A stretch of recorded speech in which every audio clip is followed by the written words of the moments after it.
tervist siis veidikene sellisesse kummalisesse hõimuklubisse, mis siis täna meil toimumas on, et hõimuklubi niimoodi liikunud kunagi mööda tänavaid või kohti eriti ei ole.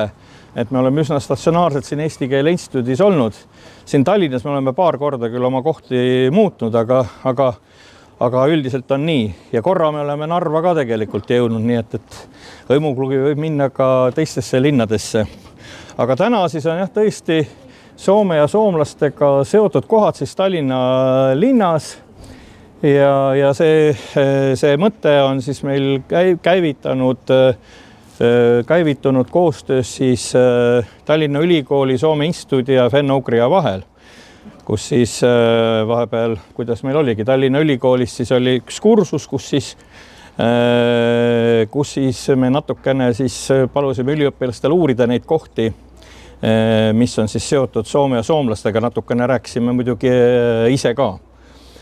Ja nii see mõte, mis hakkas arenema siis aastast 2022 sügisest vist, 2023 sügisest, nii et siis realiseerub siis sellisel kujul. Ja me oleme siis sellises kohas nagu Eesti Keele Instituut, miks ta on siis oluline, et instituut ei ole muidugi kogu aeg olnud siin sellises kohas, siia on ta tulnud tegelikult aastast 1981, aga tegelikult instituut ja Soome ja soomlased on teinud ju väga tihedat koostööd, et ma täna natukene isegi vaatasin niimoodi täpsemalt, et aastast 1961 on siin siis selline suur koostööleping sõlmitud Helsingi ülikooliga ja on hakatud siis tegema koostööd mikrofilmimise valdkonnas siis, et siis on murdesõnavara kogudest ja tehtud siis selliseid ja murdetekstidest siis selliseid ülevaateid. Nii et aga instituudis muidugi tegutses soome-ugri sektor ja siin on koostatud Soome sõnaraamatut, mitmed niisugused tegelased on ka saanud Soome riigi kõrged aumärgid siin nagu Valdek Pall ja Madis Norvik ja Paul Kokla, Helga Laanpere. Nii et see instituudis on siis Soome asjadega päris palju tegeletud ja muidugi ei saa me üle ega ümber ka siis soome-ugri teemadest siin eelkõige siis lingvistika Uraaliku, või tol ajal Sovetska Fenno-Ugri oli siin siis selline ajakirja toimetus, aga siin on siis ka asutatud erinevaid soomlaste ja soome-ugri rahvastega seotud organisatsioone. Näiteks see Fenno-Ugri asutus tegelikult asutati siin 1991, kes siis hõimuklubi korraldab ja tegutsesime siin majas kuni aastani 2008. Aga siin on sündinud ka Eesti Uureli selts, ma ei tea, kas siin keegi mäletab seda organisatsiooni. 89 oli siis selline esimene organisatsioon, mis hakkas soome-ugri teemadega tegelema. Aga ka muud nagu Mari seltsid ja teistsugused sellised organisatsioonid ja Ungari kultuuriesindus on olnud siin ja Viro Sääti on olnud siin. Nii et selline märkimisväärne siis teadusasutus, millel on siis selline väga palju ka niisugust soome-ugri ja Soome populariseerivaid teemasid on siin siis üles tõstatatud. Kas sa soovid ka midagi selle teema puhul?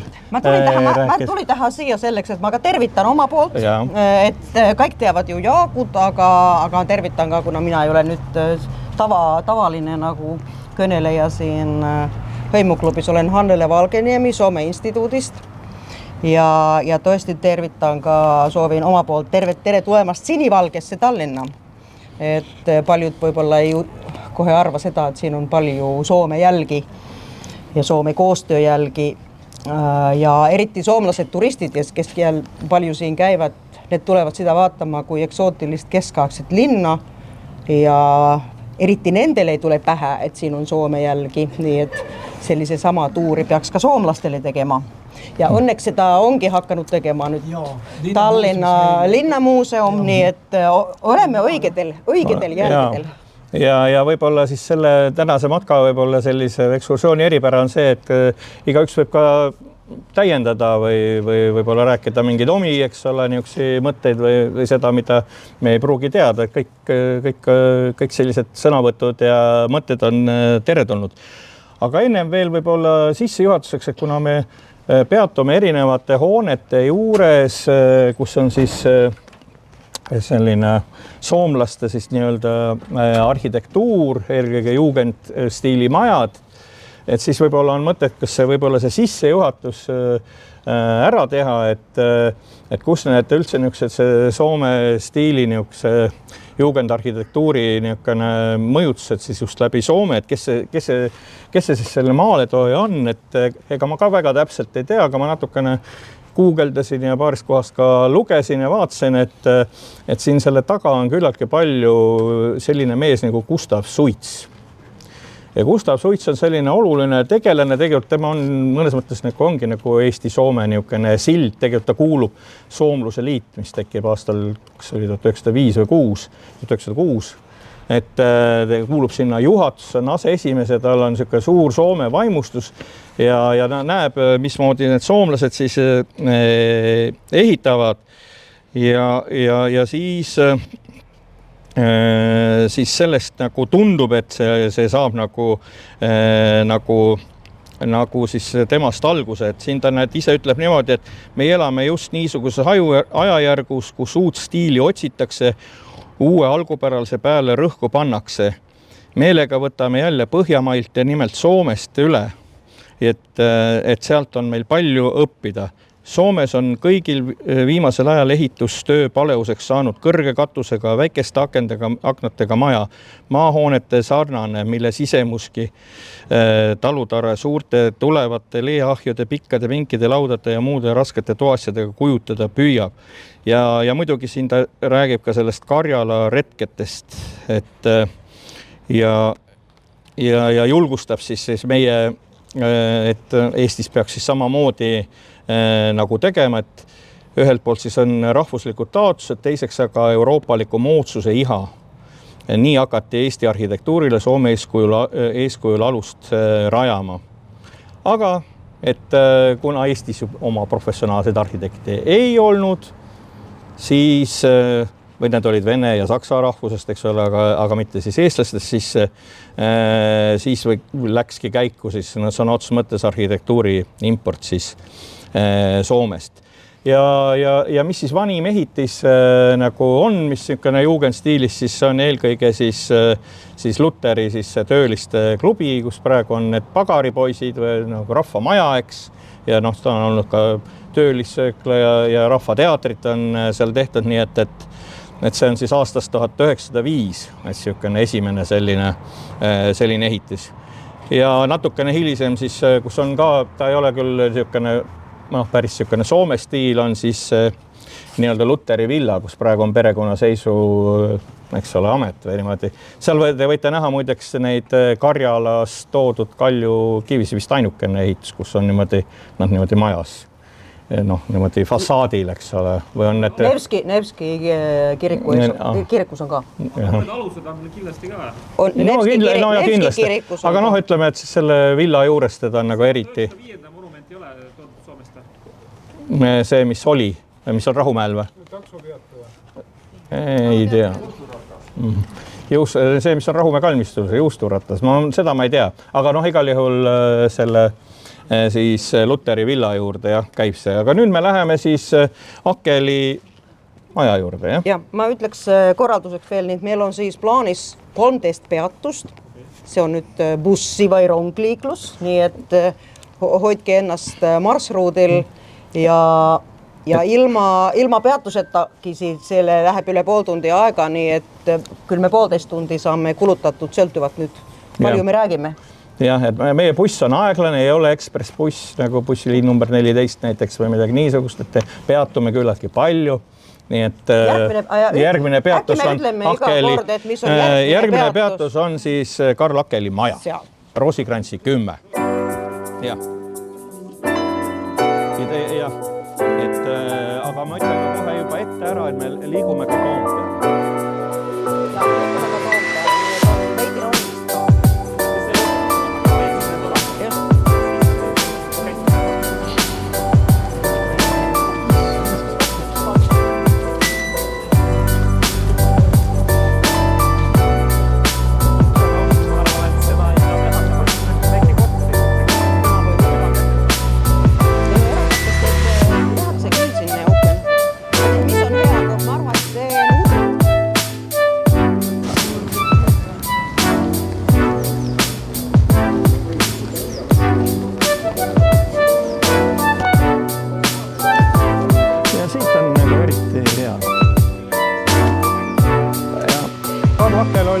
siis selline, ta oli tegelikult siis Mulgimaalt pärit selline tegelane, et tekib muidugi kohe selline küsimus, et kus tal niisugune raha võtta oli, aga ta oli niisugune jõukate mulkide siis järeltulija, nii et esivanemad omasid tal lausa karjamõisa, et selle mõisa müügist saadud raha eest siis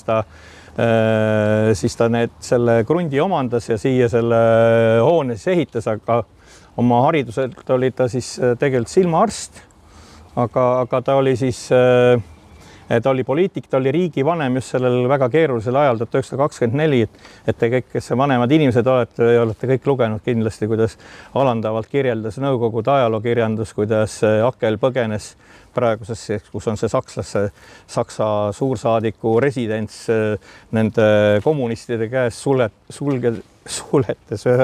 ühe ukse teise järgi ja lõpuks umbes öösärgis ja aluspesus jooksis abi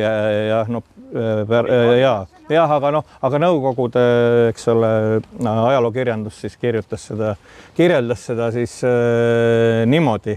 Aga ta oli suur tegelikult ka Soome sõber, et see Jugend, niisugune teema ei ole siin ka sugugi, ma arvan, juhuslik. Tegelikult Akel oli ka Soomes suursaadik, Eesti suursaadik siis Soomes mingil ajal.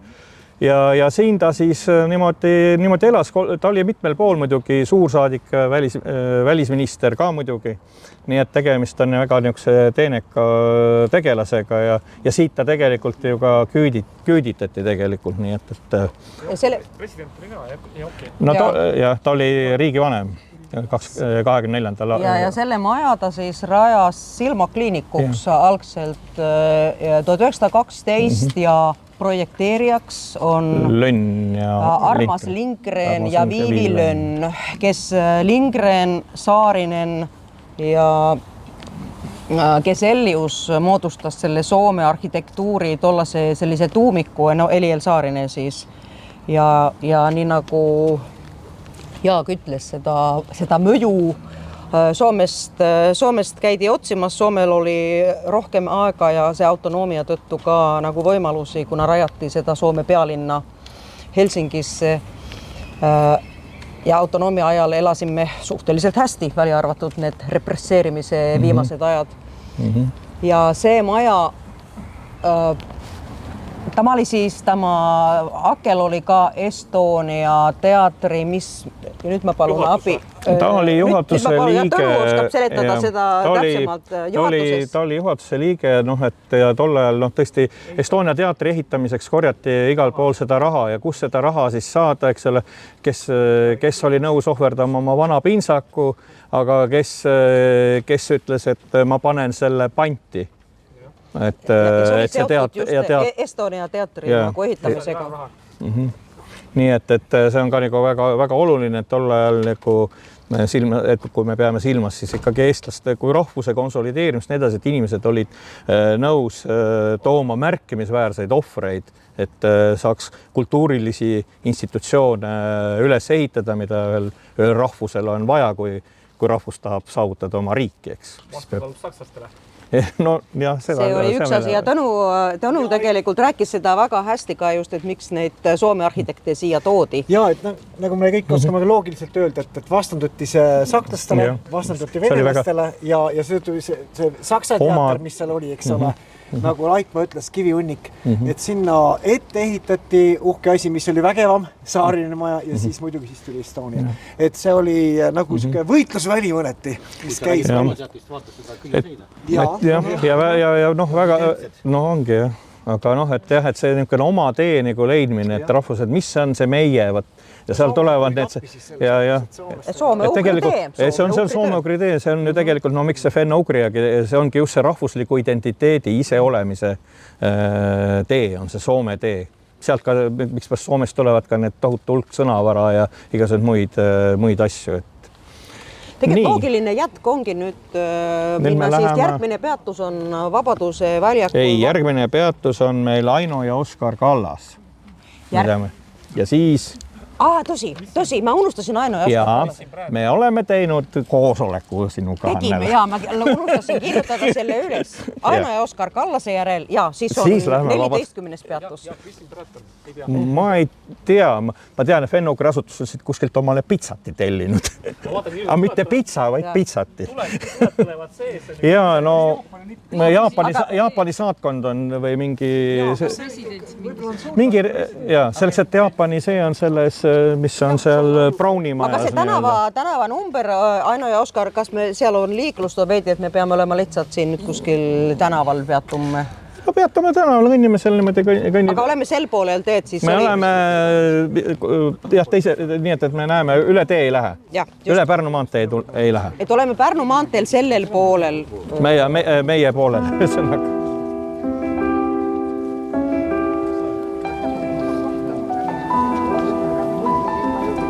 See oli see Raamoti, nii et siin kõik need seltskond käis koos ja varjas ennast tegelikult.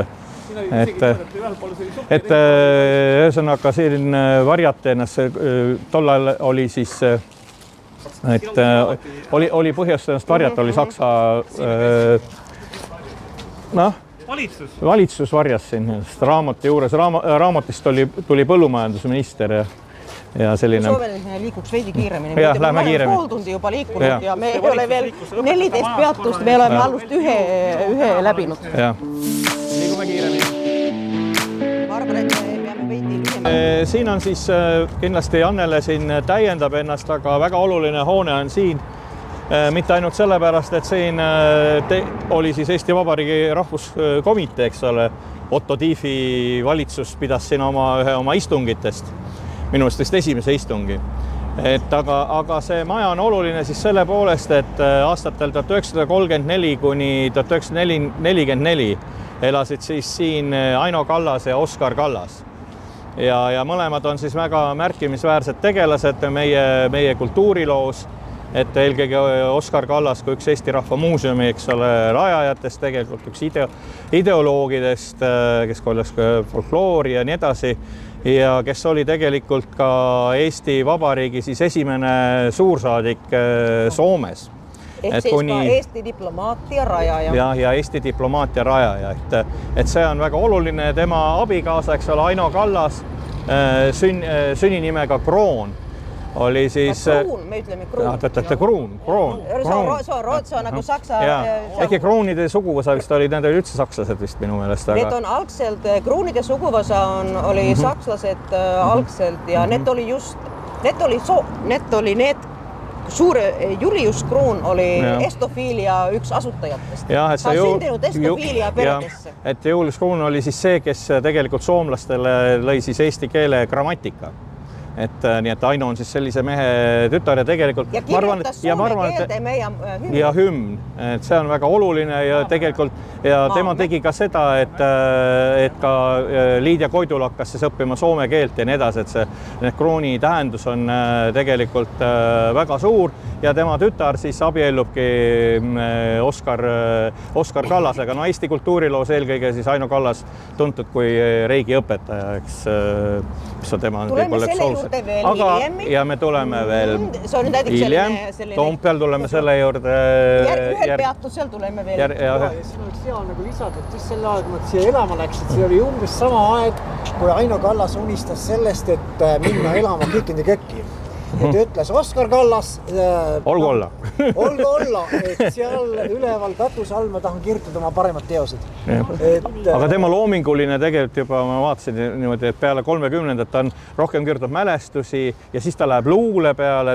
Tegelikult tal on ka väga traagiline, lapsed surevad ja nii edasi, et see Aino Kallase see saatus on väga traagiline. Aga kes on nagu estofiili või Eesti huviline, kui satute siis Soome Hietaniemi kalmistul on nad siis mõlemad maetud, et soovitan. Ma saan aru, et paljud Eesti kirjanikud olid väga kadedad, nagu eestlased on kadedad, siis Aino Kallase peal, siis Aino Kallas tõlgiti väga palju. Tänu nendele sidemetele, mis oli Oskar Kallas. Kirjutas soome keeles, aga võttis ainest, kogu aeg võttis Eestist ainest. Ja tõlgiti teda palju. Nii, et ta on olnud rahvusvaheliselt tuntumiks nii Eesti kirjanik kui Soome kirjanik ja siin suhtes võib öelda, et selline kaksikriigi nagu aga siis see maja on siis selline selles suhtes väga... Kus kohas ta võis olla? Mis korteris ja kus see... No vot seda ma ei tea. Tõnu, sa tead? Ei tea. Ei tea, aga me täiustame. Järgmine peatus on nüüd Vabaduse väljak ja... Järgmine peatus on Vabaduse väljak. Me mahume sinna ära. Ja.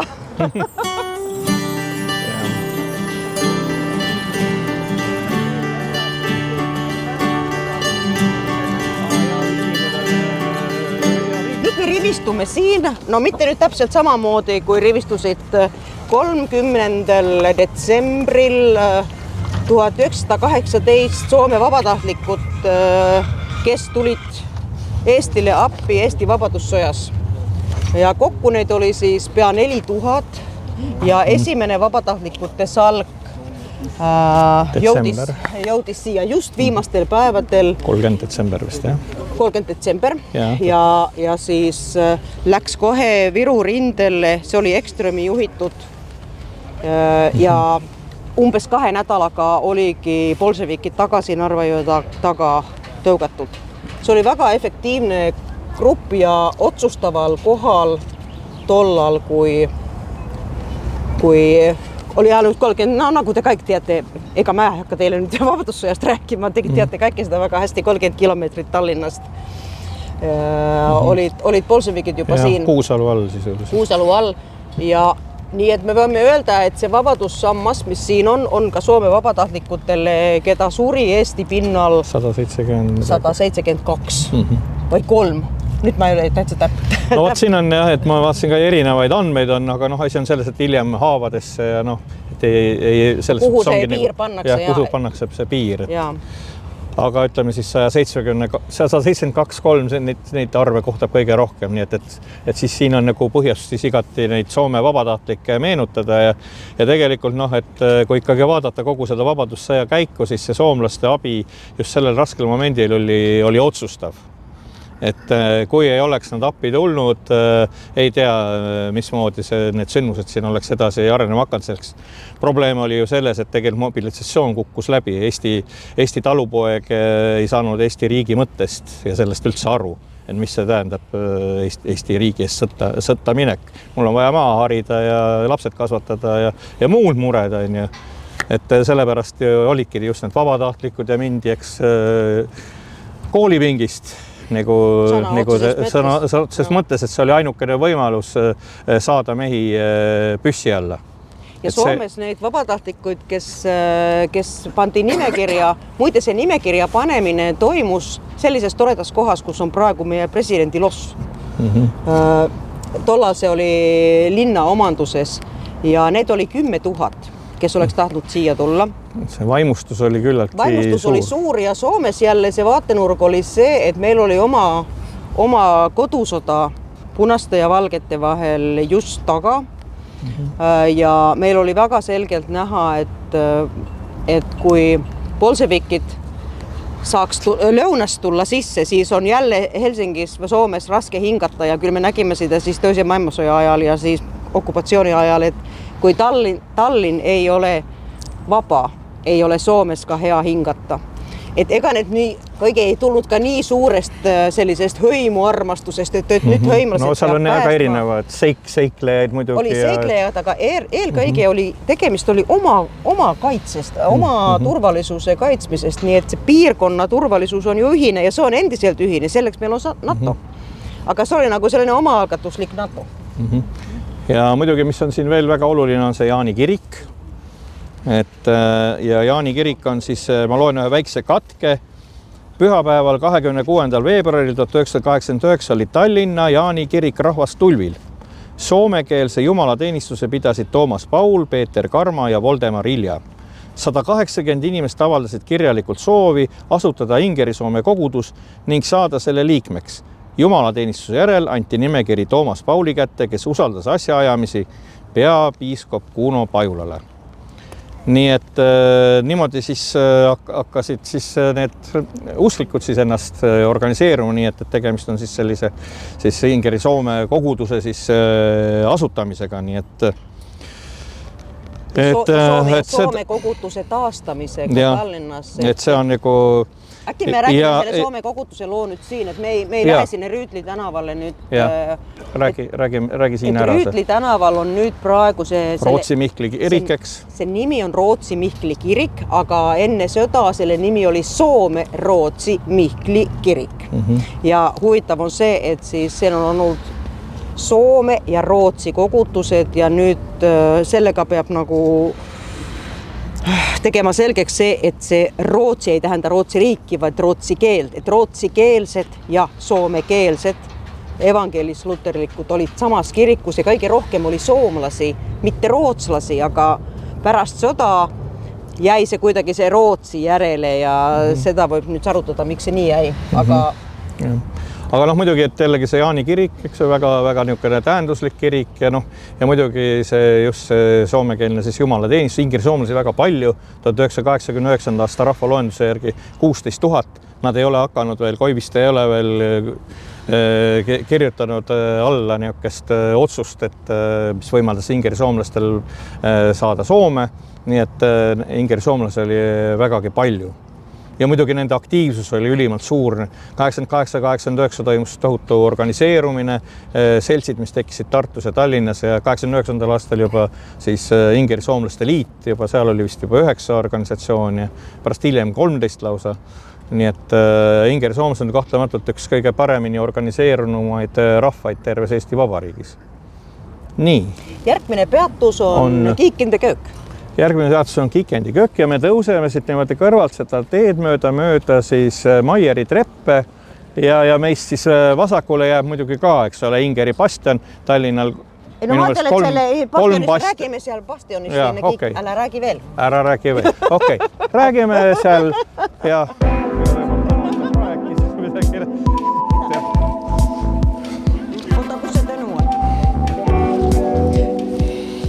Kõige populaarsemad ju turismi vaatamisväärsused on need käigud siin, mis on, et kõik tulevad neid käiku vaatama ja kõik need käigud Paekivist siin on ju Soome meeste ehitatud.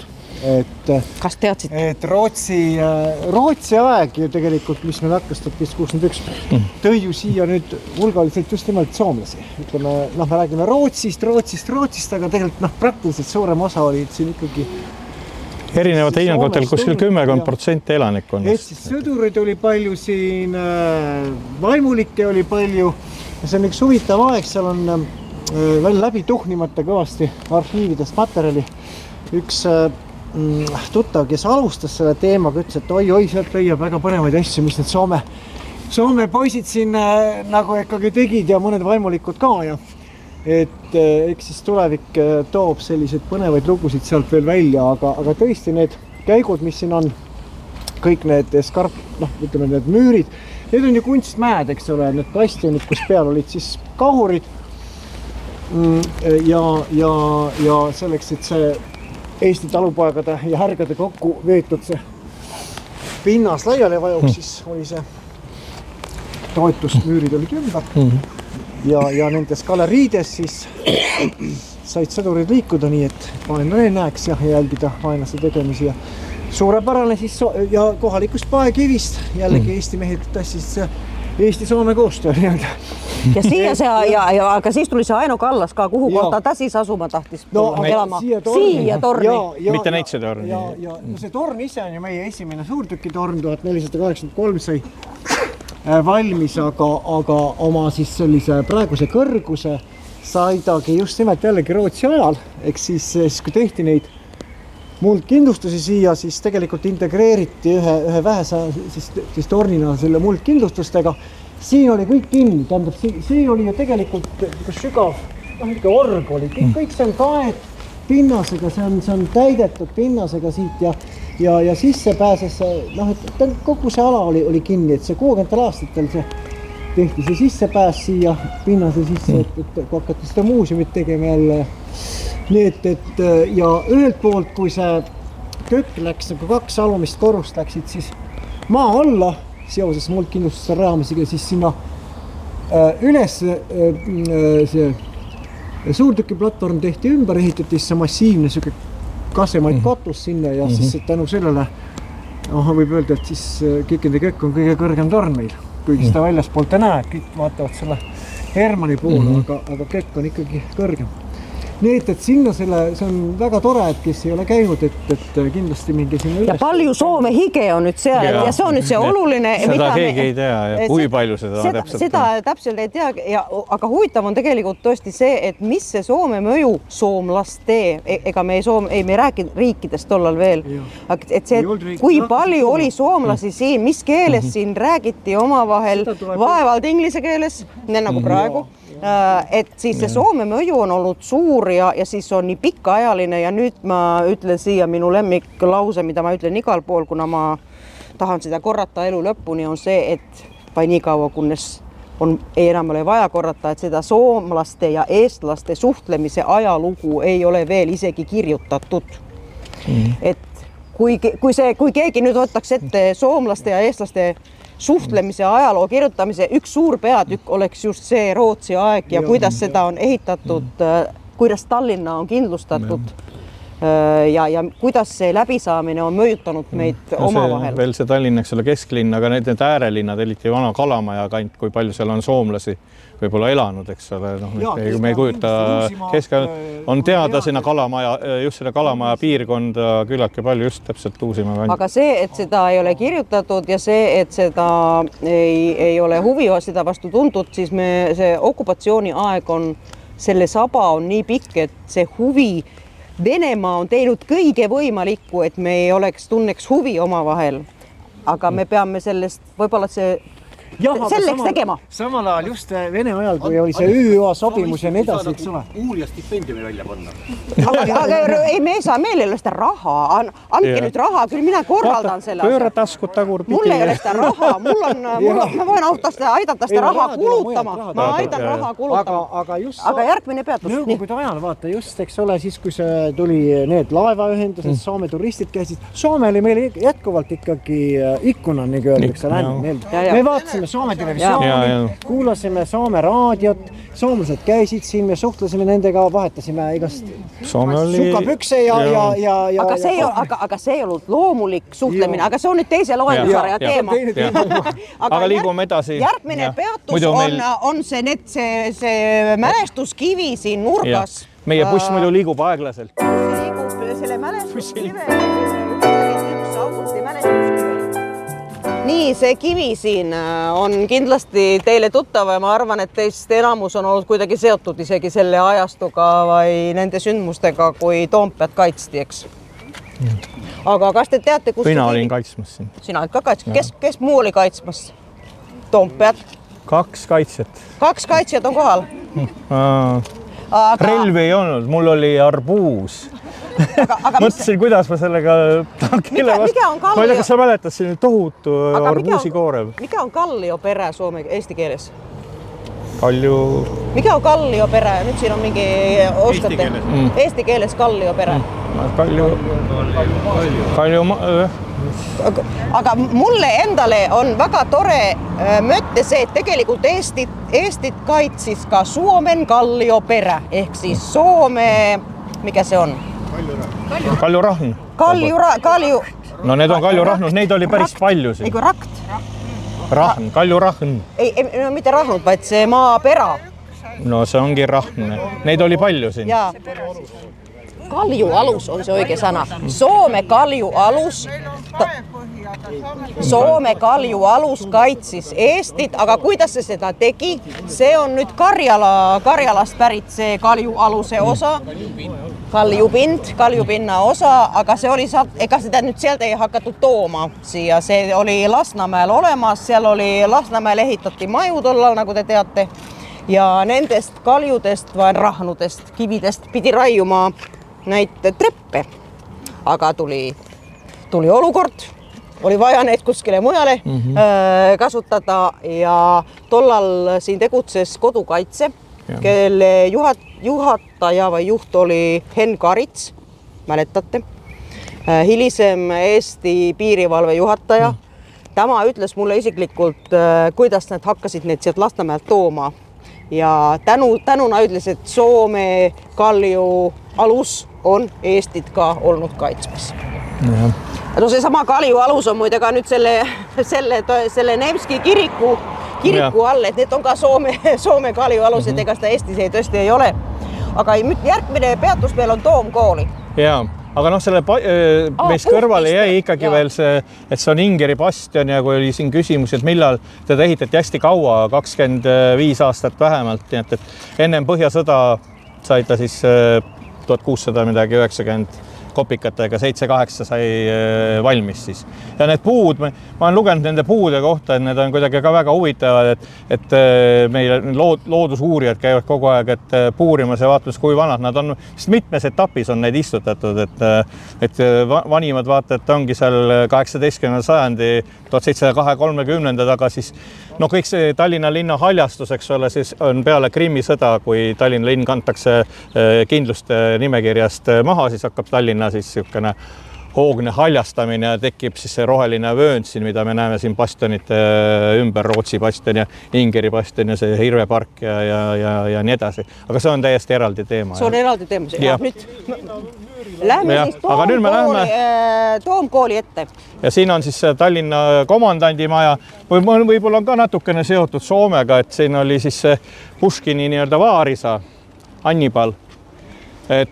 Aga tema oli selles suhtes, et ta oli siin oli komandant, aga ta oli Viiburis, oli ta kuberner ja ta oli ka Soome ja Venemaa igaste läbirääkimiste juures ja selle kanalisüsteemide ja värkide üks niisugune initsiaatoreid või vastutaja, nii et nii palju siis sellest Hannibalist ka vanast oli siin muideks mingi märk isegi selle kohta.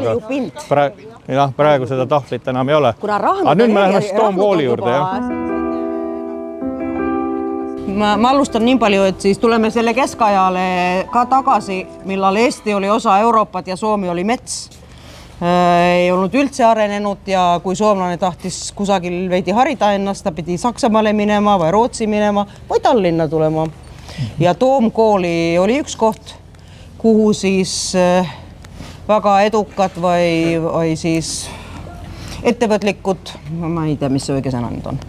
Igal juhul tulivad siia oppima ja kõige tuntum nendest oli Paul Andreas Lembelius nimi, no tollal ei olnud perekonna nimesi, ta oli Lempäälast pärit Tampere lähedal. Aga ta oli mitte, ta oli õppima, aga ta tuli õppima esialgu. Ja siis õpetas. Siis ta tuli õpetajaks. Siis sai juhatajaks. Ja siis ta sai lausa juhatajaks.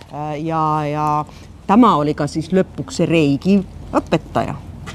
Ja see tragöödia algaski siit, millest Aino Kallas siis kirjutas, et Lembelius midagi juhtus siin, ma ei tea, kas ta oli nüüd käpardanud neid teisi õpilasi, oli keegi segastes asjaoludes saanud surma, igal juhul see Lembelius oli segatud või segandunud selle ei tea, kuidas oli või kas teda süüdistati alusetult või me ei tea, ei ole korralikult seda kirja pandud. Igal juhul ta saadeti nii kaugele kui võimalik ehk Hiiumaale Reigi pastoraati ja see oli küll väga suur karistus nii kaugele inimest saata.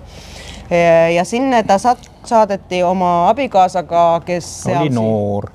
Abikaasa oli noor ja abikaasa siis armuski seal koduõpetajaga ja lõpp on ajalugu, nagu teile ei ole seda vaja seletada.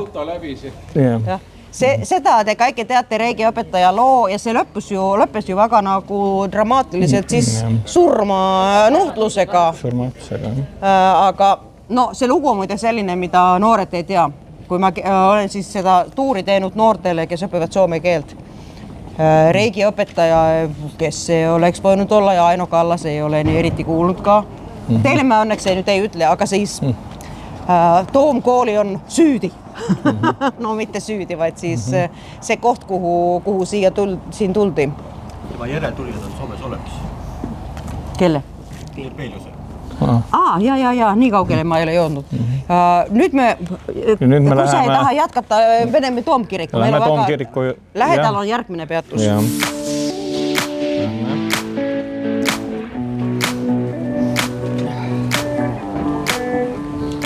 Soomlastest ja eelkõige siis Mikael Agricola pojast, Kristjan Agricolast, kes siis on siis Eestimaa piiskop, peapiiskop. Et ta on noor ja andekas mees, ta sureb tegelikult väga noorelt, 36 aastalt on sünnitud 550 ja surnud 1586. Ilmselt on ka maetud siia, aga tema tegelikult, ütleme, kirjalikke allikaid ei ole, aga arvatakse, et ta on siia maetud. Aga mis on siis tema nagu see suurim teene on see, et meie talupoeg hakkaks saama haridust ja ta nõudis vaimulikelt siis eesti keele oskust. Et see oli siis tema niisugune kõige suurem teene ja hakkab siis niisugune koolivõrgu loomine just tema niisuguste juhtnööride järgi, nii et tegemist on siis sellise äärmiselt olulise piiskopiga. Ja 1586. Ja, minu meelest. Ma kirjutasin üles, ega see minu pääs ei olnud, et ta sai mingi atak või mingi tal oli mingi, ta on hästi noorelt, ta sureb, ja tegelikult tema teeneks loetakse siis seda, et meie siis kirjaoskus või selline oli märkimisväärne, et ei jäänud üldsegi Lääne-Euroopa või teistest nagu maha, nii et, aga Mikael Agricola, nagu te teate, on siis, eks ole, soome keelse aabitsa autor ja kirja. Ja ajaloo kuietamine, ma ei tea, kas kuietamine õige sõna eesti keeles, aga mulle meeldib alati teha neid mängusid, et kui ta ei oleks surnud, aga tal tekkis muidugi vastuolusi ja ma lugesin mingeid dokumente, et muidugi talle ei meeldinud need, ta üritab ikkagi mõisnikele ja niimoodi selgeks tegema, nad peavad panustama talurahva harimisse ja muidugi need papid, kes olid valdavalt niisugused saksa taustaga ja nii edasi, need ei saanud üldse sellest aru, miks nad peavad eesti keelt hakkama oskama. Aga võib-olla, et kui ta oleks edusamme saavutanud, kas eesti keel oleks arenenud sellisena hariduse keelena juba varem, seda me just ei tea, see on nüüd see kuietamine. Aga just enne, kui ta siia piiskopiks tuli, oli siin ka teine, tegelikult sai surma teine oluline inimene, kes on Soomemaal kasvanud, kes on ilmselt kõige kõrgearvulisem soomlane, kes on Eesti pinnale maetud. Ehk siis Sofia Gyllenhielm ja nime järgi kõik arvavad, okei, jälle mingi rootslane, aga oligi rootsikeelne. Ta on isegi kuninga Juhana, aga kuidas te Eestis ütlete selle Juhana? Johan Kolmas. Soomlased panevad alati need soomekeelsed, me ütleme Juhana Kolmas. Juhan Kolmase vallas tütar, kas see on õieti öeldud? Väljaspool abielu sündinud. Ja tollal oli kombeks. Kas see oli vist selle Kaarina Mauno tütrega? Kaarina Hannun tütar. Hannun tütar, jah. Kaarina Hannun tütar ka saanud lapse, see kuningas ja kuningas, kes oli väga hea sõber Pontus de la Gardiga, kinkis oma sõprale, oma tütre abikaasaks, niisama kinkis. Eks tütred oli selline kauba. Neil oli tohutu vanusevahe, nii et see on väga... See vanusevahe oli 40 aastat. Jaa, tore kingitus. 60-aastasele mehele üks 20-aastane tüdruk. Ja see, nii et... Ja siis see sama... Aga Pontus oli võimas mees, eks ole? No kindlasti, jah. Ei räägi sellest, mis oli tüdrukute olukord tollal, aga ta oli kasvanud siis Kangasalas Väeksü mõisas. Ja mina olen tegelikult, minu kodukoht on väga lähedal seda mõisa ja kõik teavad seda, et need on kuningamõisad. Ja siis ta suri sünnituses, kui ta sünnitas seda Jakob de la Gardid. Laiska Jaakko oli tema ja siis ta Laiska Jaakko siis ka, kui ta oli ema suri sünnitusele, saadeti ka kasvama siin sama Kangasalasse, aga Sofia Gyllenhielm on maetud siis siia ja Pontus ka siis hiljem. Pontus 3 aastat hiljem siis. Pontus uppus meil Narva jõkke, eks. Aga siin on olnud üks asi, mis alles hiljuti ka ma rääksin siin nende kiriku inimestega, need ei üldse olnud teadlikud, et seal on mingi Soome seos sellel Pontus või selle Sofia Gyllenhielmil, kuna see mõiste oli läinud nii, et okei, see oli Rootsi kuningaga seotud, et kindlasti oli mingi rootslane, et jälle tuleme selle sama juurde, mis oli seal bastionides, et tegelikult ta oli Soome maal kasvanud. Ja nüüd võtame siis järgmise peatuse, mis on Kohtu 4. Kohtu 4. Aga enne kui... Kõik te võite täiendada. Küsige ja täiendage. Kui me läheme veel kord rõhutan. Siia kiriku koori osa juurde ma näitan teile ühte asja, millest te ei ole aigu kiinnud. All on üks dolomiidist kuju, üks pea, millest on säilinud, ülevalt on näha. On säilinud ainult pool, üks käsi toetub niimoodi sellele alusele ja teine käsi varjab habet, see on niisugune kaitsepoos. Ja kui ma olen siin Kilumetsa käest küsinud ja Vahra Tuhkru käest küsinud ja kunstiajaloolaste käest küsinud, siis keegi ei ole osanud mulle vastata, et keda võiks see kujutada, kõik on ühel meelel, et hiljemalt 14. sajandil on ta tehtud. Kas ta on mõni, järsku on ta mõni piiskop, niisugune piiskopi mitra moodi müts tal peas igatahes on. Aga mille poolest on see oluline, see on ainus kuju, mis elas üle selle 6. juuni 1683. aasta. Rohkem plastikat, paekivi plastikat säilinud ei ole selles kirjas. Nii et... Keda ta kujutab? Ei tea, kes ta on, kes meile otsa vaatab. Lähme nüüd siis sinne Kohtu 4 värava ette. Ma räägin sellest majast, räägi sina siis, kuna Päts on minu sõber. Päts on sinu sõber. Tegelikult siin sildis on üks viga. Ma küsin hiljemmi, et mis see viga võiks olla. Siin on fakti viga. Huvitav. See on nagu selline viktoriini küsimus, mis fakti viga siin on. Ja see fakti viga, no jah, okei. Aga siis see on ka mu endine töökoht, nii et ma olen need loengud selle maja kohta pidanud. Nüüd ma võtan väga lühidalt. Soome saatkond tuli siia siis tõesti aastal 23 juba. Ja sellisesse kohta kujutate ette, sellisesse maja, mis oli vana üksküllide suguvõsa linnapalee, üks Toompea uhkematest majadest, üksküllide, ja nüüd ma ei mäleta, siin on nii palju neid eesnimesid. Ja ma ei mäleta ka, mis need üksküllide, need oli ju palju, aga vana Vigala mõisa omanik oli see ja tema oli ainult selline nagu väike linnakodu, vaid selline mökki, nii nagu nendel oli. No paljudel olid need. Need oli linnamökkid, talvekodu ja see oli sattunud siis, ja sellest sina võid rääkida, kuidas see Konstantin Pätsile sattus, aga Konstantin Päts sai selle siis, kui need siis, mis see sõna on eesti keeles, see kuidas need... Võõrandamine. Just, jah, erastamine. Erastamine vaid. See on seal torni otsas. Tornis. Ja Soome Konstantin Päts, kes oli olnud siis Soomes juba siis põgenikuna, 1906 umbes, sellest Jaak räägib rohkem, kuna aastaarvud mul jälle on kaduma läinud, tuli üüriliseks ja Ungari oli ka siin, kuna ta oli suur hõimusõber. Ja aastal 26,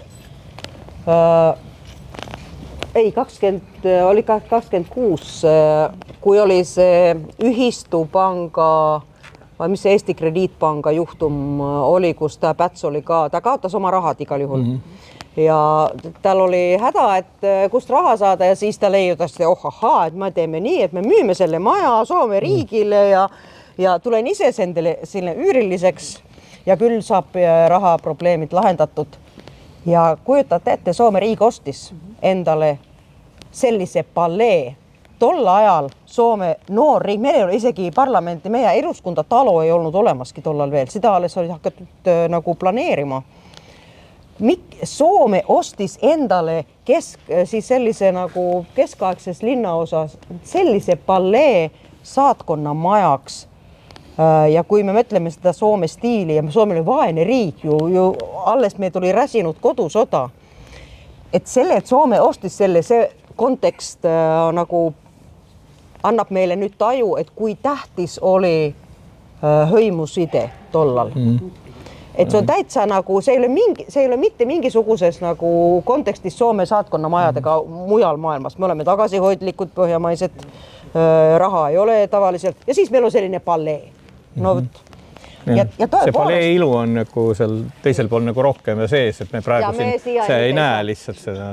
Ja siis see maja oli... See oli see maja...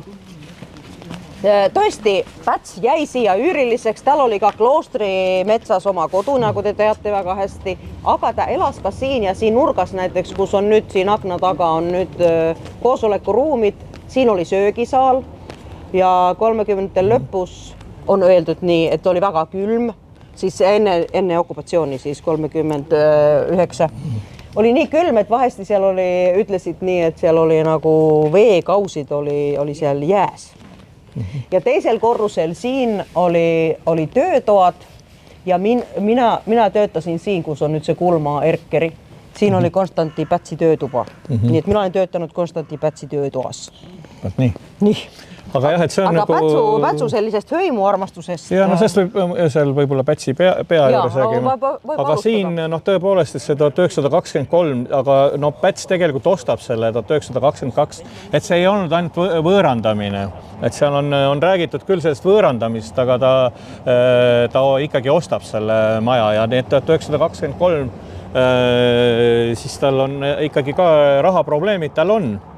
Ja ta alguses ongi väga kummaline, et ta võtab hoopis ju Soome saatkonna üüriliseks. Aga siis juhtub krahh ja ta leiab, et aga üürnik võiks ju selle ära osta.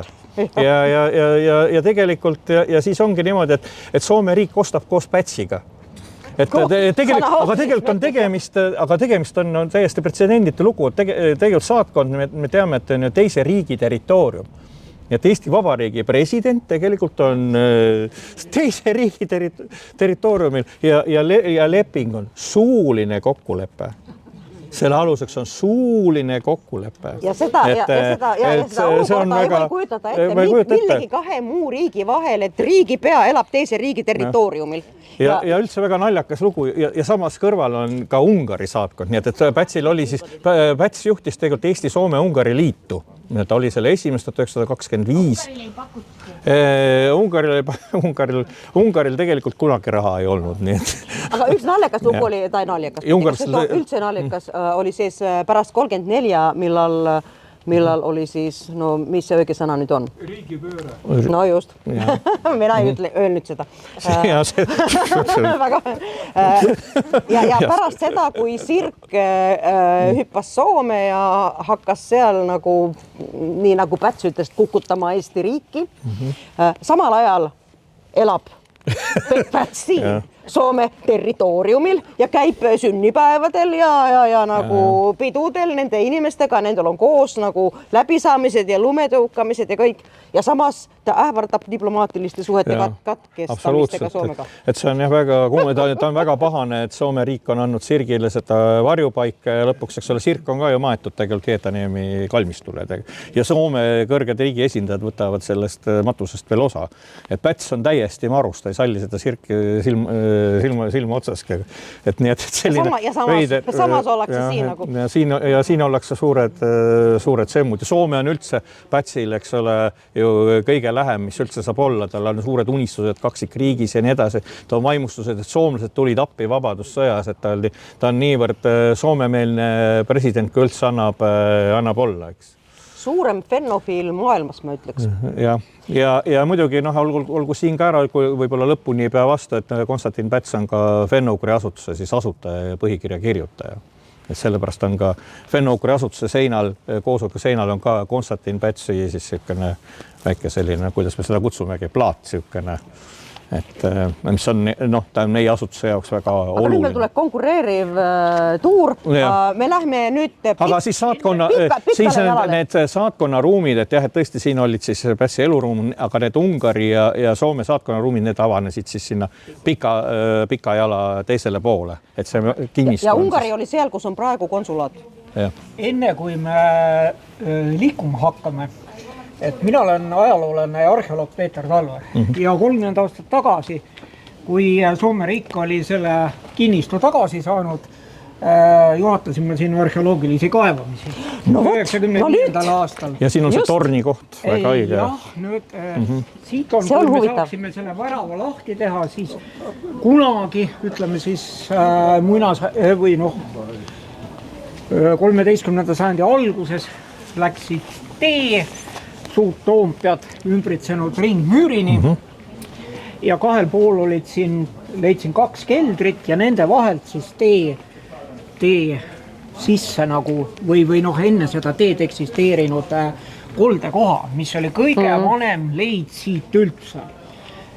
Raadiosüsiniku dateeringu järgi oli siin tuld tehtud ajavahemikus 690 kuni 890 peale Kristust siis.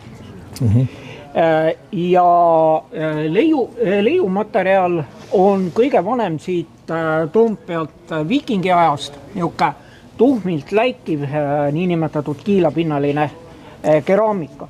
See torn, millest nüüd juttu oli, seda, mida on nimetanud Juhan Maiste Valdemari torniks, no nii julge ma ei ole. Me saime jah, tõepoolest mingisuguse ruudukujulise põhiplaaniga hoone müürid pealt välja puhastatud, aga ega me sellest 1684. aasta põlengukihist sügavamale ei läinud. Nii et ta võib olla mingisugune kaitsemüüritorn, aga võib olla ka midagi muud. Nii et ma päris nii julge ei ole. Nii, aga ja siit leidsime päris palju puithoonete jäänuseid, palkteede jäänuseid, aga see on kõik juba siis, ütleme see Taani aeg. Mati Tallis oli ka hiljuti vist seda või? Jaa, see Nii. Kust sellest lugeda saab? Järgmine peatus on Pikal jalal. Pika jala pooles.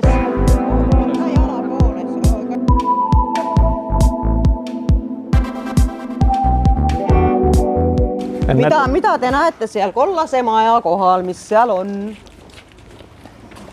Kollane maja. Seal on Ülle Madiseks. Aga seda me ei tule selleks. Me Ülle Madisele me lehvitame. Lehvitame Ülle Madisele, aga miks me seda vaatame?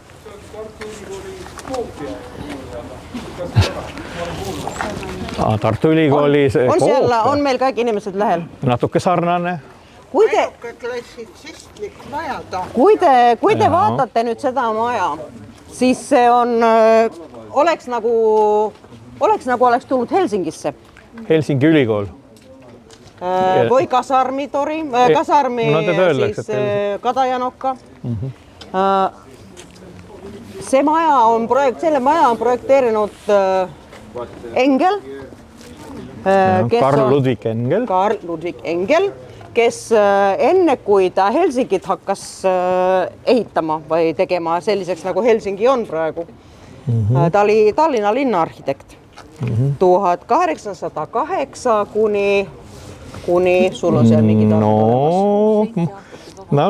Mul ei ole selle kohta, et kui mis aastatel, aga ta oli kuni 1800, kas oli 16 minu meelest ikkagi.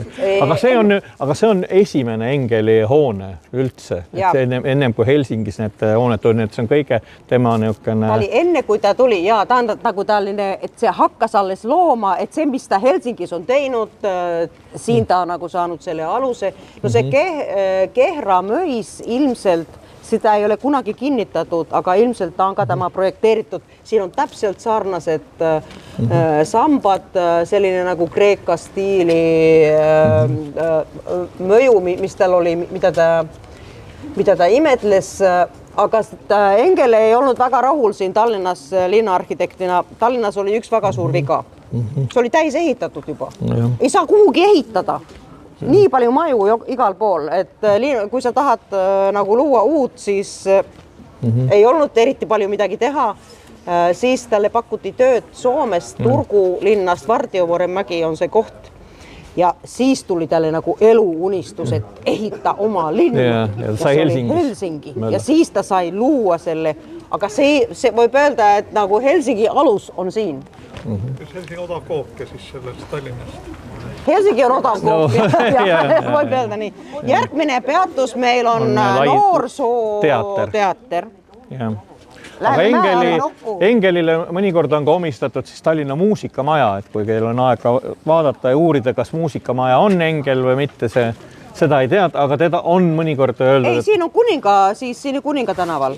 Ei, see on uuel tänaval. Kuninga tänaval on ka üks Engeli maja, seal on sild isegi küljes. Aga nüüd ma ei mäleta selle maja. See kollane. Kui vaadata, tegelikult tegemist on küllaltki siis sellise ajaloolise majaga, mis on mitu korda ümber ehitatud, aga see on tegelikult läbi lõhki olnud teatriga seotud maja. Tegelikult siin on juba 19. sajandi algusest tegelikult kutseline teater siis tegutsenud, aga miks ta on siis Soome ja ka Fenno-Ugri asutusele väga oluline hoone. Nimelt siis aastal 1919 olid siis siin ravil need Soome sõjaväelased, kes said siis haavata, nii et tegemist oli sõjaväehaiglaga ja siin need Soome sõdurid said siis kosutust ja tervendust, aga huvitav on see, et hiljem see maja jääb siis Soomega tegelikult seotuks, et siin hakkab tegutsema Soome büroo ja selles majas töötab Fenno-Ugri asutus. Nii et kuni siis aastani 1940 oli Fenno-Ugri asutus siis selles hoones, et me täna alustasime siis oma ekskursiooni Roosikrantsi 6, kus Fenno-Ugri asutus tekkis 1991, aga ennem sõda siis kümmekond aastat oli siis Fenno-Ugri asutus siin ja ilmselt võisid tulla siis Fenno-Ugri asutusse. Fenno-Ugri asutus andis välja siin lubasi. Näiteks, et need, kes sõidavad Soome, Fenno-Ugri asutus kirjutas niimoodi ilusasti, need siin on minu kolleegid Janno ja Barbi, nemad peaksid kirjutama välja pabereid, et siis Eesti õpilased saaksid Soomes odavamalt sõita, igasugused või ka Ungarisse. Janno ja Barbi aitaksid samamoodi jällegi õpilastel, üliõpilastel tasuta sõita. Nii et Fenno-Ugri tegeles siis niisuguste asjadega. Siin oli siis Soome büroo ka. Soome turismi siin, turismindusega siin tegeleti 30. aastatel. Ma räägin veel paar sõna sellest sõjaväehaiglast, mis on enamasti inimestel, ka soomlastel olnud nagu uudised, sõjaväehaigla oli kohas, mis oli hiljem nukkuteater. Aga see oli seal teisel korrusel ja kokku seal oli umbes 400 nendest Soome vabatahtlikutest, kes oli siis Eestis, oli siin no päris palju oli. Päris palju ja nüüd ma ei mäleta, kes see Soome riigi esindaja oli, kes tuli siia neid vaatama mingil hetkel ja siis ma peaksin mäletama, aga ei mäleta nüüd, jätan ütlemata, aga igal juhul ta tuli siia vaatama neid soomlasi ja siis küsis, no kas kõik asjad on nagu korras ja kuidas teid nüüd siin nagu ravitakse ja kas asjad on hästi. Ja mehed noogutas ja on hästi, aga suitsu saisi olla rohkem haiglas. Nagu tubakka. No tolle ajal. Tubakka oli liian vähän sairaalassa. No võt. Nii palju sellest, et see, kus on ovaalsaal ja siis ovaalsaalist kuni väikse saarini, et see oli põhimõtteliselt see hospitali osa. Aga maja puhul on oluline ka see, et tegelikult siit me alustame, mitte Vanemuisest me ei alusta eestikeelse teatri algust, vaid sellest majast. Ja, 1809. Jah, sest tollane nii-öelda Saksa teater, siis kui ta maha põles, siis ta nii-öelda, kui ta teist korda maha põles, siis ehitati siis draamateater, eks. Aga esimene eestikeelne etendus anti selles majas. See oli see Kotsepuu. Kotsepuu, jah.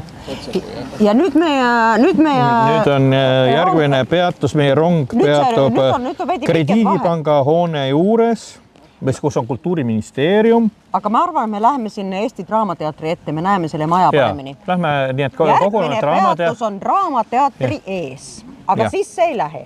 Aga me ei lähe üle tee või lähme üle tee? Lähme Draamateatri ette.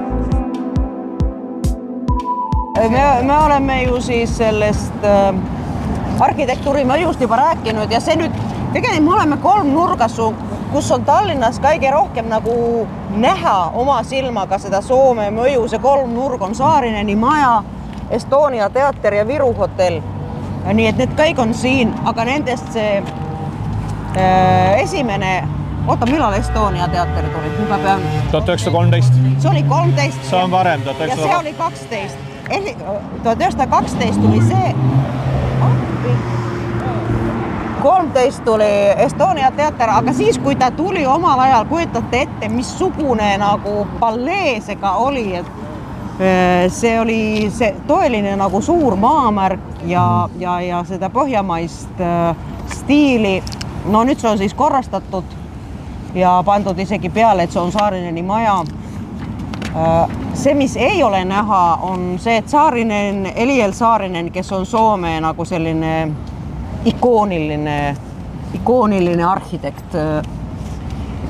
Ta tegi ka Tallinna, te olete kindlasti kuulnud sellest, linnaplaneeringu võitlusele osaleb.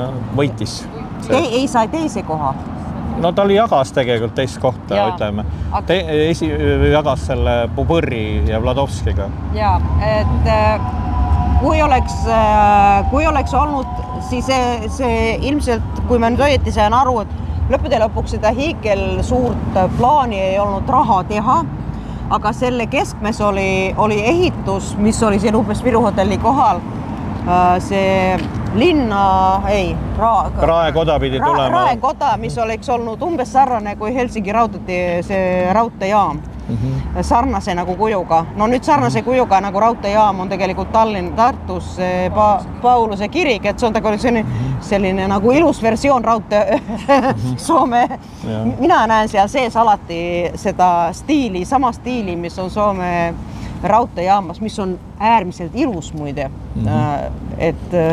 Ja sama ilus oli ka Viiburi raudteejaam, mille Vene ajal siis täitsa nagu ütlen, et vägistati lausa.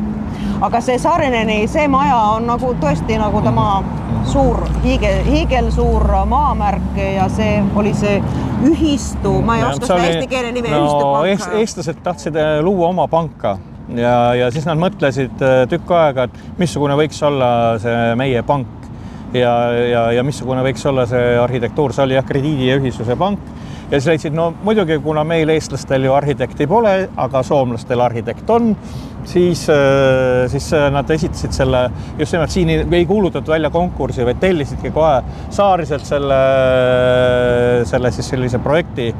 Ja see oli tõesti aastal 1912, ma loen siin jällegi korraks ette, et mis siin siis tol ajal olid, et siis asusid siis ärid ja pangaruumid ülemistel korrustel väiksemate korterite kõrval 6-toalised esinduskorterid, parkettpõrandate, vannide, gaasipliitide, õhupuhastusseadmete ja telefonidega. Majas oli keskküte ja 3 lifti.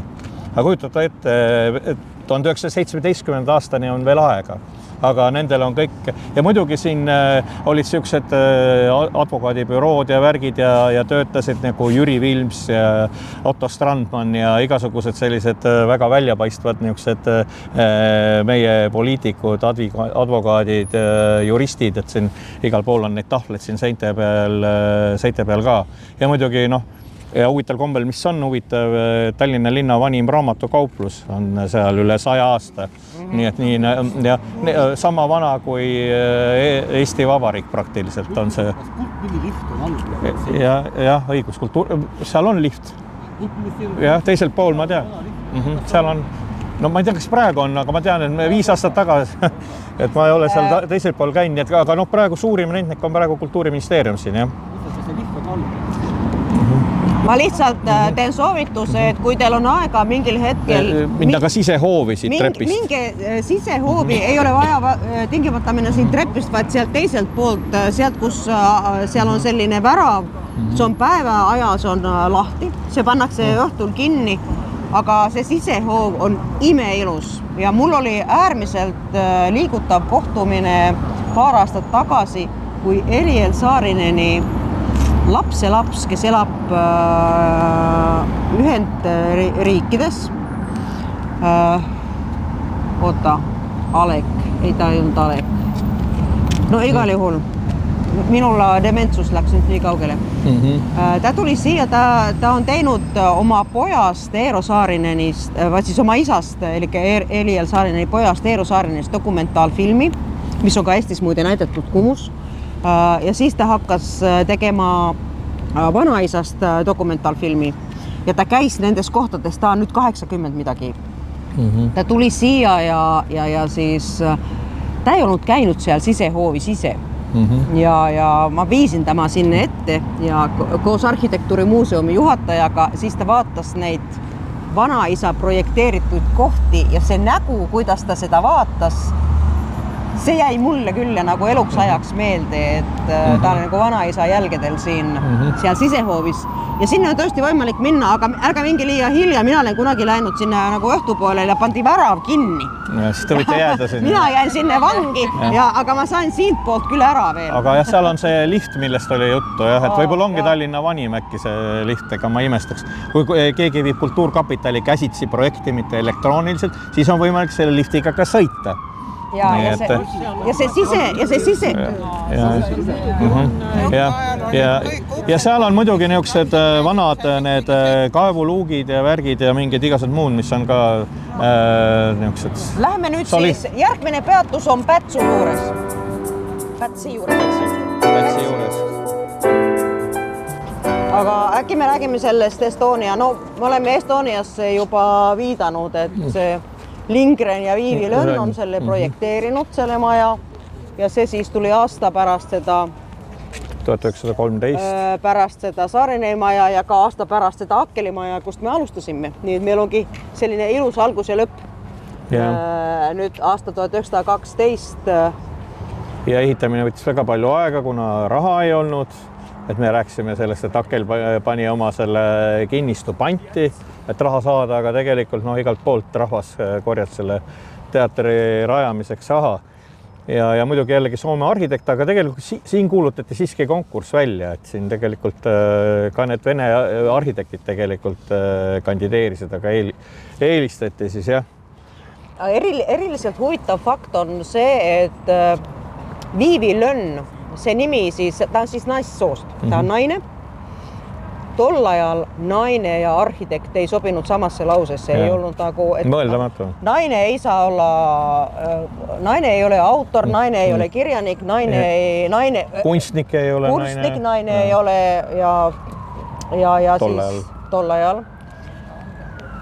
Ja tegelikult siis räägiti tollal, et et kui oli see avamise pidu, et küll on Lindgren nii hästi selle teinud selle ja planeerinud ja projekteerinud ja siis on ka see Viivi Lönn, kes on seda nagu sisuehit, mikä se oli se sisedisain. Sise ja kaunistused teinud ja siis Lindgren ise, et tegelikult see oli vastupidi.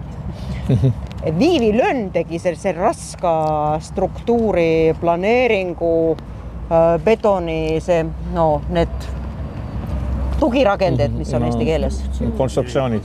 Ja selle planeeringu ja Lindgren tegi need kaunistused. Ja Viivi Lönn on tegelikult Soome arhitektuuri üks, see on suur kuju, aga eriliselt just selleks, et ta oli naissoost esimesi, kes tuli välja. Kuidas see Viivi Lönn on Lindgreniga seotud? Andeks? Ei, kuidas ta on seotud? Sugulane? Ei ole sugulane. Viivi Lönn oli siis ei olnud abielus. Tegelikult ta oli hilisemal ajal, tal oli naissuhe. Kuidas seda nüüd öeldi tol ajal? Voi, joskus tapahtuu. Aga jälle nende Lindgrenite ja Saarineniste vahel oli igasugune värg, et seal vahetati abikaasasid ja perekondlikud suhted oli väga segased, nii et... Kunstnike puhul, nagu näitlejate puhul seda juhtub. Sellist segast asja juhtub.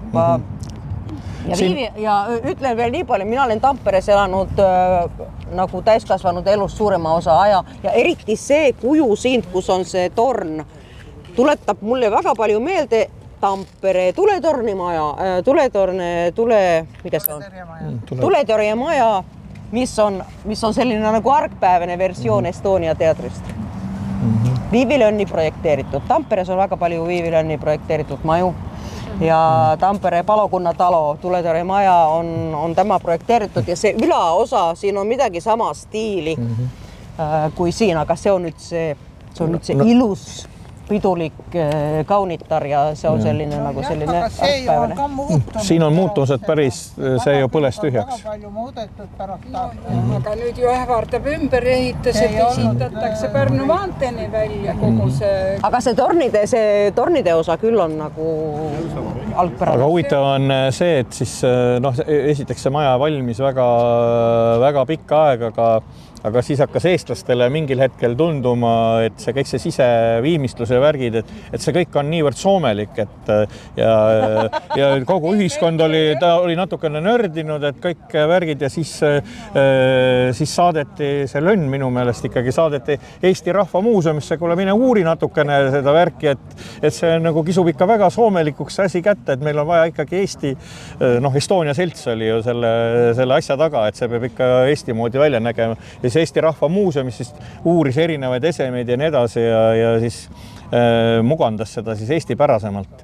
Et selle kohta on öeldud, et see teater on kuidagi kummaliselt valminud, et niisugust seda generaalplaani, et seda nagu täpselt nii ei teostatud, nagu need arhitektid tahtsid, et tegelikult ehitamine ja projekteerimine käisid samal ajal. Mida üldiselt eriti nagu ei juhtu, et tänapäeval me teame, kuidas on kõik komisjonid ja kuidas on vaja kõik kinnitada ja nii edasi, aga tollal vennad ladusid siin neid müüre ja nii edasi ja samal ajal arhitekt veel joonistas, kuidas ja mismoodi peavad need asjad käima, nii et see oli päris suur poleemika. Aga teatril muidugi olid neid sidemeid ka Soomega, et seda peaks ka nagu selle teatri juures siiski, et kõik need Paul Pinnad ja igased muud tegelased, et käivad. Sellest on hiljuti ilmunud just raamat. Käivad seal naabritel külas, täpselt lugege seda raamatut, et selle teatril on jah, Soome teatritega tihe koostöö juba kohe algusest peale tegelikult, 2030. aastatest peale. Aga kas me nüüd säästame jalgu ja võtame viimase peatuse, nii et vaatame. Viimane peatus on meil. Viimane peatus on meil Viru hotell. Aga me ei pea sinna juurde minema. Meil ei ole vaja minna juurde, me näeme Viru hotelli ju siin, eks. Ja Viru hotell on ka selline tõeline Soome jälk keset Tallinnat ja see ei ole ainult jälk, mis on nagu füüsiliselt näha, vaid selle kaudu möjus igasugused kahtlased mõtted, nagu läänelikkus ja vabadus ja kõik seda, mis Soomest toodi. Sukkapüksid. Kapitalism tuli lausa sealt. Läbi selle hoone. Läbi selle hoone ja selle hoone siis ehitas see on nagu ulme sellest, see on Soome kalevipojad. Nii et nüüd meil on kalevipojad, kes käivad siis Soomes tööl, aga tolla tulivad, need ei ole kalevipojad, mis nad nüüd oli, Soome kalevipojad tulivad siia. Soome pojad. No see oli ilus, see Soome ja Nõukogude Liidu vaheline tavaravaihto projekt, ma ei tea, mis eesti keeles võiks olla, igal juhul. Mitte kaubavahetusprojekt, aga see ajastu, nüüd muide sellel suvel tuleb muide, olge siis ärkvel, tuleb varsti, tuleb neid infot sellest, et tähistatakse siis 60 aastat laevaliini taastamisest. 65 esimene laev. 65 suvel algas, tuli see tagasi, see laevaliin. See laeva vastas. No, vot.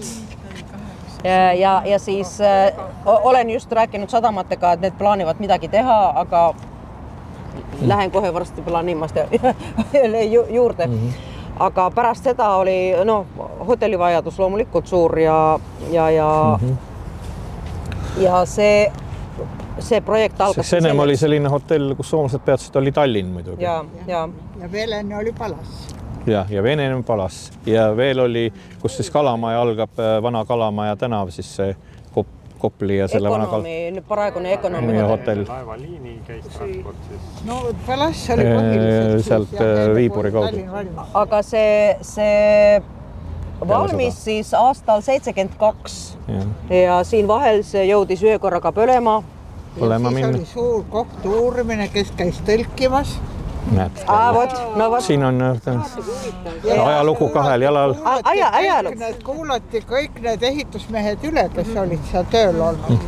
Ja mis neid kõige rohkem hämmastas, kui hakati seda projekti või blanketti täitma, küsiti perekonna ees ja isa nimi. Soomlastele. Soomlane ütleb, isa on kuolnud. Selle peale mina ütlen, et no mis sest, aga sa ju mäletad, mis ta nimi oli. Siis ta ütles selle nime, aga nad olid äärmises hämmingus, et miks seda isa nime küsitakse, kui isa on juba ammu surnud.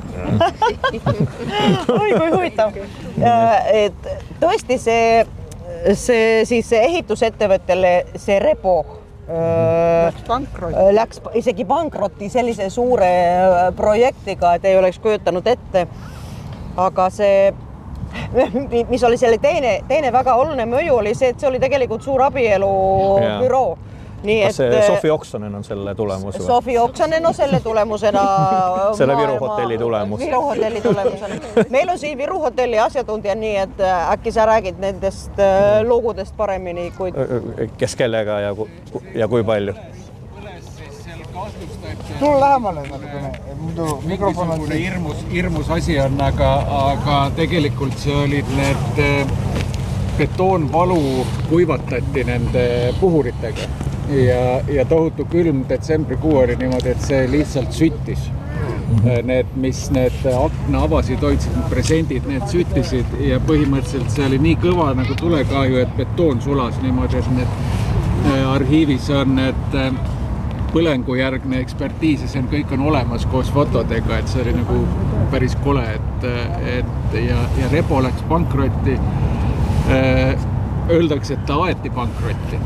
Ja mina olen ka kuulnud seda sellepärast, et see oli mingi väike ehitusfirma kõigi suurte kõrval, kes oli napsanud endale sellise nagu maiuspala ja siis ta sisuliselt nagu ikkagi aeti pankrotti sellega, et pangad ei andnud talle laenu, aga laenu sai Haga, kes siis selle nii-öelda Soome riigi garantiidega lõpetas.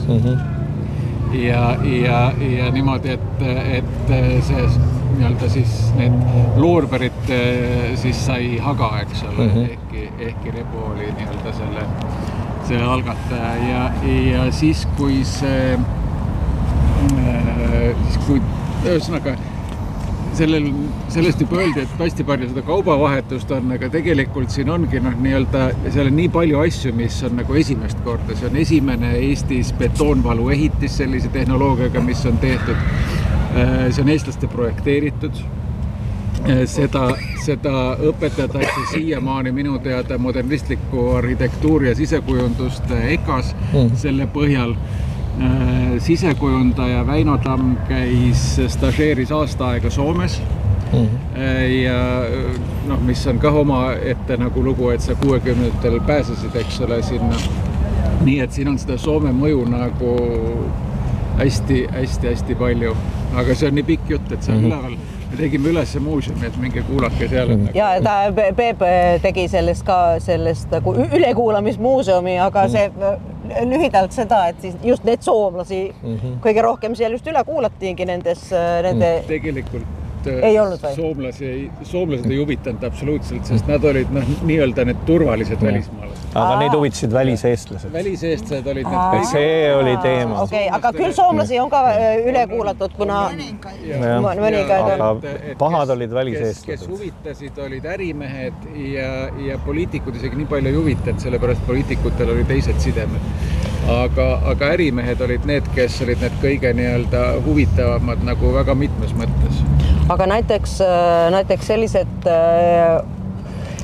praktiliselt kõik soomlased, kes käis ka need nii-öelda kahtlased kapitalismi toojad, kõik peatusid ju siin ja Seppo Heikinheimo, kes oli Helsingi Sanomate ajakirjanik, kes oli neid väga väheseid, kes okupatsiooni ajal siis 80-te alguses julges midagi Nõukogude Liitu vastast nii-öelda või sellist kriitilist kirjutada. Ta peatus siin ja ta saatis siin ka faksiga edasi sõnumeid või siis neid tekste ja KGB ei kuidagi saanud aru, et kuidas need, siis oli nende noorsoo, mikä see noorisoo rahutused ka? Seppo Heikinheimo oli tegelikult hästi mõjuvõimas muusikakriitik. et oli Esaris nii-öelda see, kes nii-öelda ütles, mis muusika on väärt ja mis ei ole.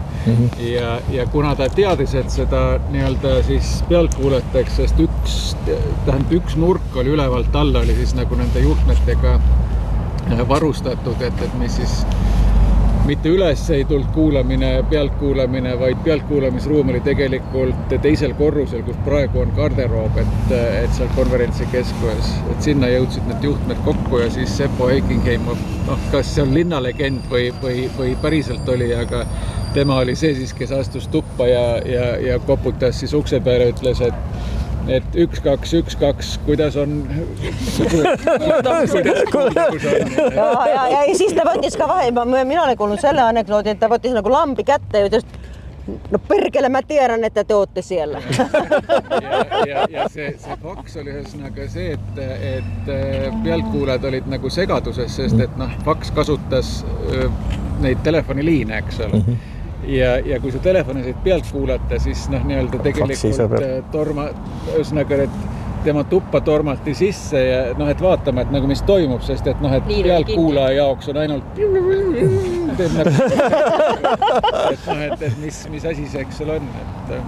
Aga siin suhtes see üks raamat, mis sellest on tehtud, ma ei tea, kas see nüüd oli sinu või et Vabaduse saatkond. Vabaduse saatkond dokumentaalfilm, see on Margit Kilumetsa tehtud dokumentaalfilm. Raamat on Viru... Selle raamatu nimi ei olnud Vabaduse saatkond? Ei. See oli eesti keelt oli ta tõlgitud lugusid hotellist ja midagi sarnastist oli. Ja, aga mingi igal juhul tämä oli Vabaduse saatkond. Ma nüüd korraga oma giidid armastavad küsida, et turistide käest, et mis materjalist on ehitatud, ma arvan, et te teate ka seda, eks ju. Ja siis kõik vaat mikrobetoonist, eks ju, kõik ütlevad, mis materjal see selline on mikrobetoon, et pole olemaski, eks ju. Et mikrofonid, eks ju, seina sees. Betooni sees, et see on meie giidide lood, et siis sellise. Ja ma olen kuulnud ka selle loo, mingi giid on öelnud mulle, et 2/3 betooni ja 1/3 mikrofoni. Siin on giide ja tõlke veel või, kes on nagu sellel ajal tõlkinud ja giid Mina ei ole seal olnud sellel ajal.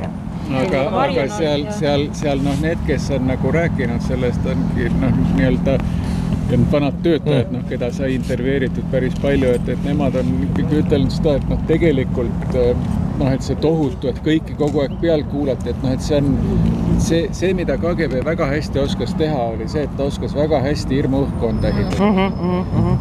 Nad füüsiliselt, neid oli nii vähe majas, et nad füüsiliselt ei oleks jaksanud kõiki lihtsalt pealt kuulata.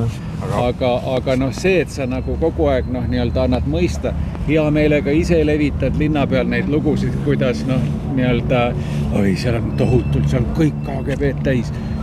Tühjadki, aga sa juba lähed sisse, sa oled juba sellise hoiakuga, eks ole, et Aga vaatamata sellele ju on teada, et Viru varietees said alguse tutvused, mille järgselt siis sõlmiti fiktiivseid abielud, mille tagajärjed siis peamiselt naised läksid välismaale. Neid oli nende ehitusajast peale kuni siin nõukaaja lõpuni, neid oli vist kas 200 või? Et keegi luges nüüd kokku ka nagu enam-vähem midagi. Ma võiksin lõpetuseks veel rääkida siis ühe selle ööbija kohta, kes on siin mitu korda ööbinud, kes on ma nimetan seda minu lemmiks muugeldaja.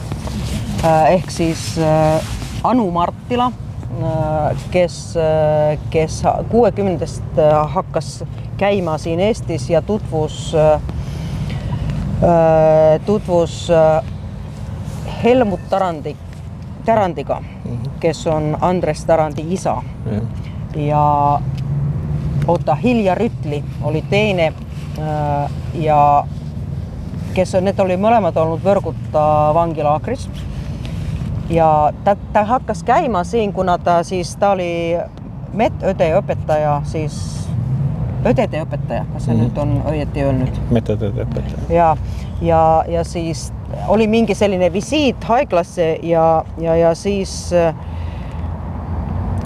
ta kuidagi nagu sai aru nende selle Hilja Rütli jutust, kuna nendel ei olnud ühist keelt ja siis selgus, ta püüdis saksa keelest rääkida ja Hilja Rütli ütles, et küll ma olen nagu ütles saksa keeles, et olen ma kunagi osanud, aga enam ma ei saa osata. Ei ole lubatud osata. Ja siis ta hakkas mõtlema, et nüüd on midagi veidrat. Ega meil okupatsioonist eriti midagi ei olnud räägitud, no loomulikult. Ja see on nagu muinasjutt või Hollywoodi film, kuidas ta sai aru, et nüüd on tegemist väga olulise inimesega, et ta oli nii tark. Ja siis ta tuli uuesti külla ja uuesti külla, hakkas kirjavahetust ja lõpuks nad julgesid avada oma loo sellest Võrguta vangilaagrist, Võrguta vangilaagrist, et mis kõike seal oli toimunud ja lõpuks see usaldus läks nii kaugele, et need käsikirjad, mida nad oli kirjutanud laagri elust, usaldas sellele Anule ja Anu teipis neid siis jalgadesse ja kättedesse ja igale poole ja smuugeldas neid. Ta tegi mitu korda, ta tegi seda reisi. No need raamatuid on ju palju, ma enam ei... No need on ilmunud. Need on ilmunud, ma ostanud need hiljuti, kaheks leidsin veel antikvariaadist, need oli salanimede all. Ja ta tuli siia tavaliselt oma sõbrannaga, kelle kuidagi mulle jäänud meelde, mille nimi oli Lilja. Ja need Liljaga majutati siis siia Viru hotelli ja küll need teadsid nendest mikrofonidest. No ega ma nüüd ei tea, et kas see nüüd, need oli uskunud vähemalt seda, et võiks keegi peal kuulata. Need lihtsalt kättega nagu viibles seal toas, nii et midagi ei ütle, läheme nii sama linna ja Metsadukas vestleme. Jah. No, Venemaa Soome-Ugri aladel, kui ma käisin kogu aeg ju sama asi, et hotellis kuskil mitte midagi me ei räägi, me läheme kõnnime, jalutame pargis ja siis räägime juttu. See, mida KGB nagu tegi, oligi nagu see, et ta nii-öelda andis sulle mõista, et sind kuulatakse pealt. Ja ta pani käima näiteks selliseid trikke tegi, et need on nagu mitmest allikast tulnud, et see ei ole nagu ühe inimese jutud, vaid mitme külast allikatest, et kui sa nagu räägid midagi toas, et sul midagi on halvasti, midagi on puudu, nii-öelda oma toakaaslasega nagu ütled, kurat, neil ei ole siin vetsupaberit, eks ole. Ja siis hetk nagu pärast seda koputatakse uksele, et siin on teie vetsupaber. Ehk põhimõtteliselt, mida nagu KGB tegi, et kuule, et sa ju paljastad, et sa kuulad pealt. Aga see oligi asja point. Ehk see ongi see, et see jutt läheb liikvele, sa oled tohutu pealt kuulemine. Ja siis lõpuks ongi tulemuseks selle see, et võib-olla sa ei julge nagu ka kõige tavalisemaid jutte seal, eks ole. Ja Anu tõesti, ta ei ainult viinud need käsikirju siis läände, need tegelikult viidi veel edasi Rootsi, Soomes ka ei juletud need publitseerida, vaid Rootsis välisrootslaste. Ja osa vist ilmus isegi Ameerikasse. Ja osa viidi Ameerikasse. Aga ta tõi ise ka raamatuid siia, näiteks Orwelli loomade, mikä se on? Loomade farmi. No ja jälle KGB seal piiril hakkab teda uurima, no mis asi see nüüd siis on ja oli see loomade farm siin ja tema selline ilus noor ja süütu näoga ütles, aga siin on muinasjutte loomadest. Ja nii sai loomade farm Eestisse. Ja seda kõik toimus siin, nii et see Soome mõju, Soome jäljed on nagu sellised, need ei ole kõik silmadega nähtavad. Aga Tallinna linn on neid Soome jälgi täis ja soomlaste jälgi ja täna me lihtsalt nägime väga väikest osa tegelikult nendest jälgedest, et väga palju jälgi on ka igal pool Tallinna linnaosades. Näiteks kas keegi teab, kus asub Kalevala tänav näiteks? No, kõik väga lihtne küsim. Ei ole. Ei ole. Muidugi Nõmme ikka. Mina elan seal, kus on Ilmarine ja Vanemaa, aga Kalevalad seal ei... Kalevala on teisel pool raudteed. Nii, aga... 60-ndatel olin mina giid ja oli üks sakslane, kellega ma sõitsin Tartusse. Ja sest see oli juba sügisel, laev enam ei käinud, aga ta oli tulnud, ta oli Põlva apteekri poeg von Stockebee. Ja oli 2 Soome üliõpilast ja see sakslane ja siis telliti takso, Enturistist sõitsime Tartusse. ja tagasiteel sõidame siit Estonia teatrist mööda, ta rääkis suurepäraselt eesti keelt, kuigi ta oli olnud üle 20 aasta seal. Ütles, ma tahan Soomest saare osta, ikkagi kodumaale lähen. No võt, ja tuleme siit Estonia eest mööda, ta küsib, kes ehitas selle teatri. Mina räägin talle siis muidugi Viivi Lönnist ja Armas Lindgrenist, ütleb, ei, see ei huvita mind.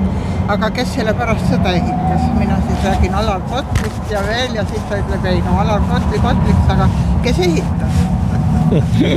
Mina vaatan rumala näoga, ei oska midagi öelda, selle peale tema ütleb mulle mina ja teised Saksa sõjavangid. No Saksa sõjaväenge kasutatud. Vana raadio muidugi. Sest, et minu ema rääkis seda, kui see Estonia kontsertisaali pool sai esimesena valmis pärast sõda.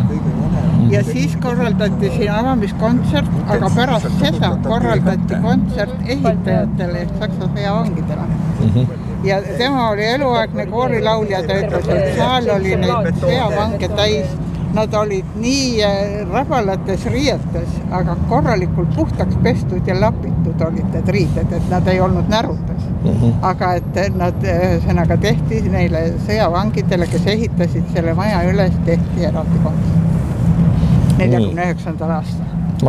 Oi, kui huvitav. Aga te olete väga hästi vastu pidanud. Kaotud väga väikesed kaotud. Aitäh teile, et kannatasite seukest.